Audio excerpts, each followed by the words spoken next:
રાજસ્થાન અને પાકિસ્તાનની 1071 કિલોમીટરની સૌથી લાંબી સરહદ પર હિન્દુસ્તાનના બીએસએફ જવાનો ભારતની સુરક્ષા માટે તૈનાત છે। બીએસએફ જવાનો 365 દિવસ દેશની રક્ષા કરવા કઠોર ડ્યુટી કરે છે।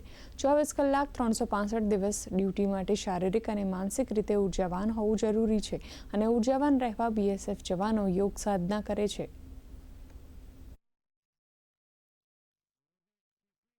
अब जवान को सजगता से ड्यूटी करवाने के लिए हमें उसको फिट रखना बहुत ज़रूरी है और फिट रखने के लिए हम विभिन्न प्रकार की एक्टिविटीज़ करवाते हैं जिसमें योगा भी एक इम्पोर्टेंस रखता है। जैसे कई तरीके के रोग हैं वो भी ठीक हो जाते हैं। जैसे बोला जाता है स्वास्थ्य ही धन है। ड्यूटी के दौरान हम अपने योगा करते हैं जिससे हम अपने आप को फिट फिजिकल फिटनेस रखते हैं ताकि हमारा ड्यूटी करने में आराम रहता है और ठीक रहते हैं।